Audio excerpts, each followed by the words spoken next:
Well, like I mentioned, the lighting's real poor. I'm underneath the dash right now, and you're looking at the speedometer nut. And you'll actually use a long screwdriver just to be able to loosen it up by kind of pressure being on the nut. They're kind of ribbed nuts around the speedometer cable. So you'll slowly loosen that up, and then you'll be able to get it by hand after that. But what would be covering it and keep you from seeing it is the duct that goes from the left of the screen over to the right. And that was that piece that I had removed. It's just relatively flexible, and then just stuff it out of the way. So that's the underneath. And again, here's the upper. I've gone and cleaned the cluster shell and cleaned it off, so it's already there. And what we'll do is I'll show you the instrument cluster and show you what I'm going to do. I've gone and checked the bulbs already.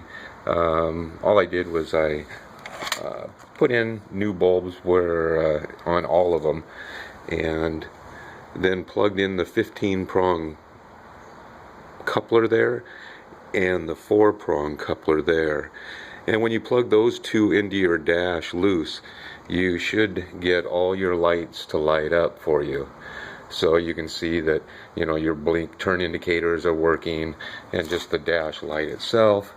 And then these bulbs here that will go all along here, just like this one, are actually wired with pull-out bulbs, whereas these bulbs are the style that screw in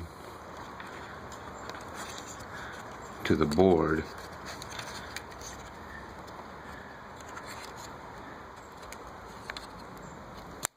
And you'll just screw it and it pops out.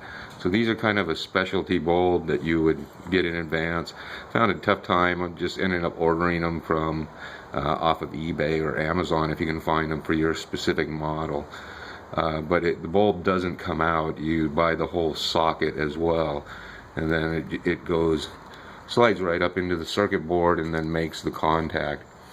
So I had picked up some from the auto parts store, but they were plastic along the upper edge and they didn't fit anyway. But you need that metal contact from the top and the bottom.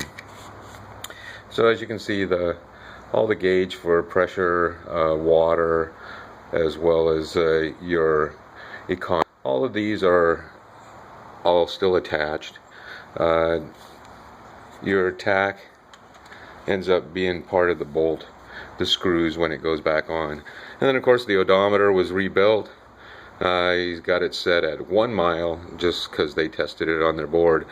And all that does is it just sets right into the middle there.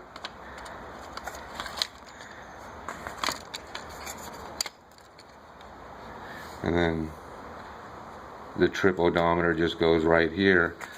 And then these will be all put back together by screws. And you'll start with the 4 screws that are going to go 1, 2, 3, 4 to hold the speedometer in place.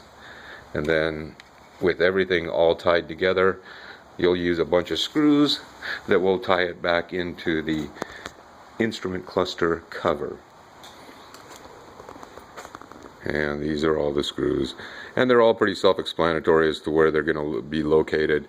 Once I get all the screws back in, I'll show you, point them out to you. But these are the 4 that are for the speedometer, and then these are just the outer screws that'll go along the cluster board, attaching it to the pieces and to the cluster cover.